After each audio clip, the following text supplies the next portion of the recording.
Hey everyone! Tonight I have something truly chilling to share with you.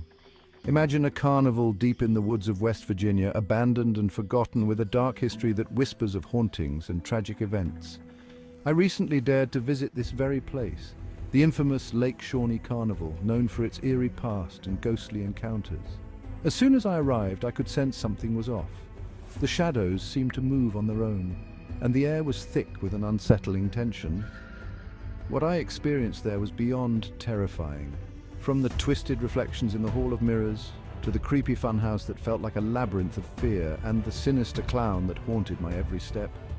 This was no ordinary night, it was a descent into pure horror. I'll take you through every spine-chilling moment, from the heart-pounding chase through the dark carnival grounds to the desperate escape from the evil clown.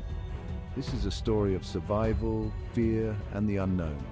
If you're ready to dive into a true tale of terror, hit that like button, subscribe for more eerie adventures, and make sure to turn on notifications so you never miss a story. Let's uncover the secrets of the Lake Shawnee Carnival together. Stay curious, stay safe, and brace yourselves for a night of nightmares.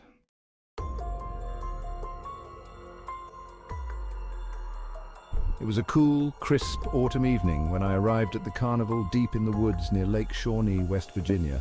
The location itself was steeped in eerie history, once the site of a tragic amusement park with a reputation for hauntings. But the allure of the carnival, with its bright lights and lively music, drew me in, promising a night of fun and excitement.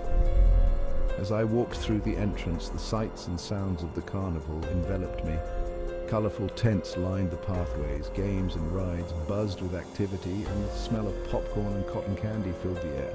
Children laughed and screamed on the rides, and the atmosphere was electric. Yet beneath the surface there was something unsettling. The shadows seemed to linger a bit too long, and the carnival workers' smiles seemed forced, their eyes void of genuine warmth. I brushed off the uneasy feeling, determined to enjoy the night. I wandered through the carnival, trying my luck at various games and sampling the food, but as the night progressed, the atmosphere grew more ominous. The laughter of the children began to sound distorted, and the once cheerful music took on a haunting, discordant tone. It was as if the carnival was shifting from a place of joy to one of dread, and the change was palpable in every detail around me.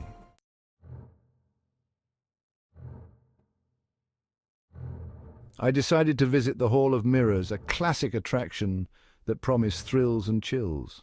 As I entered, the lights flickered, casting eerie reflections all around me.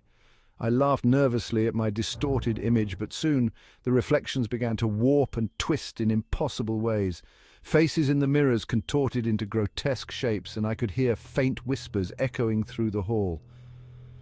The whispers seemed to come from all directions, growing louder and more insistent with each passing moment. I quickened my pace, eager to exit the maze of mirrors, when I saw him for the first time, a clown with a sinister grin standing perfectly still among the reflections. His face was painted white, with exaggerated red lips and dark hollow eyes. A green wig sat atop his head, and his colorful costume was splattered with what looked like old dried blood. I blinked and he was gone.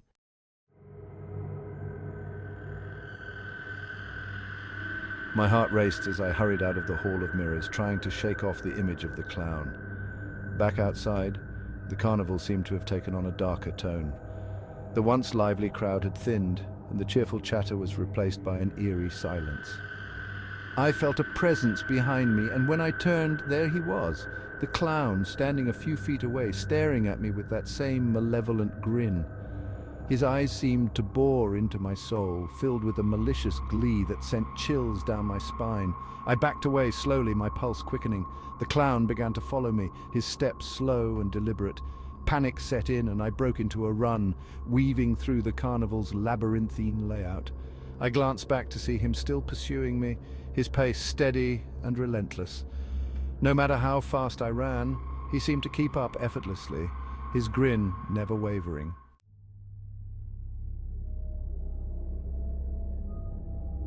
Desperate to lose him, I ducked into the funhouse.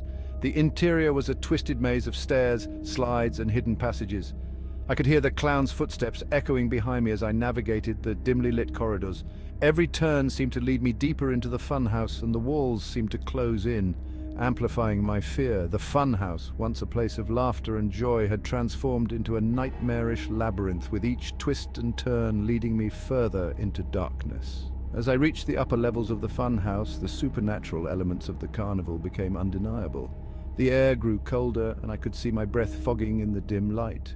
Ghostly figures flickered at the edge of my vision, and the sound of distant, mournful cries filled the air. It was as if the walls themselves were alive, whispering secrets and lamentations of those who had come before me.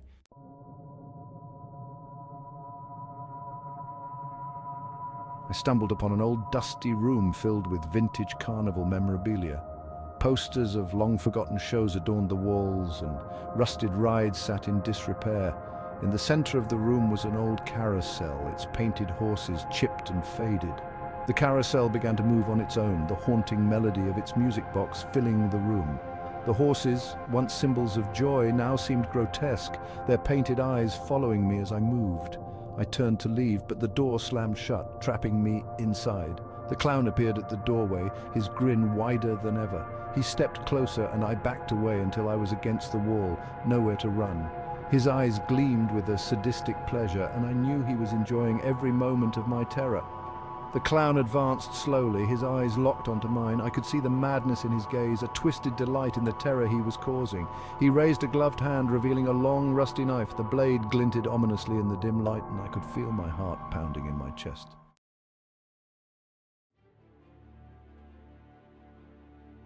The door rattled as the clown pounded on it, his sinister laughter filling the air. With a loud crash, he broke through the barricade, his dark eyes locking onto mine. He stepped into the shed, the knife glinting in the dim light. His presence seemed to suck the air from the room, and I could feel the walls closing in around me.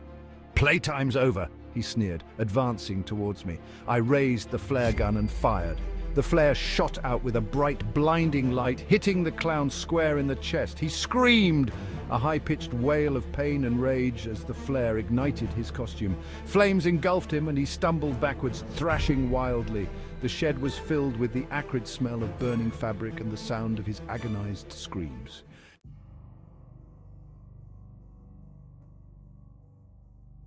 I took the opportunity to run, fleeing the shed and disappearing into the woods. Behind me, the clown's screams faded into the distance, replaced by the crackling of the fire. I didn't stop running until I was sure I was far away from the carnival and its horrors. I ran until my legs gave out, collapsing near the edge of Lake Shawnee. The first light of dawn was breaking, casting a pale glow over the water. I lay there, gasping for breath, my mind reeling from the horrors of the night. The serene beauty of the lake was a stark contrast to the nightmare I had just escaped, and I felt a wave of relief wash over me. I never returned to that carnival, and I never found out what became of the evil clown. The authorities investigated, but they found no evidence of the carnival or the clown's existence. It was as if the entire night had been a twisted hallucination. Despite their doubts, I knew what I had experienced was real. The scars on my arms from the underbrush, the bruises from the struggle, and the lingering nightmares were proof enough.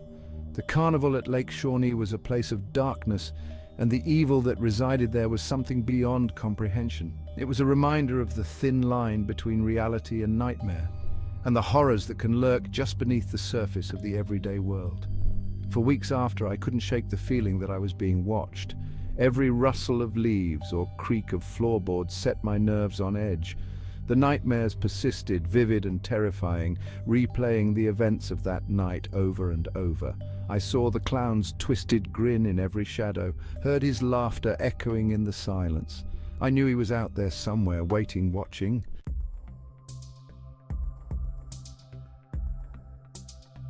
Determined to find some closure, I started researching the history of Lake Shawnee and its haunted carnival.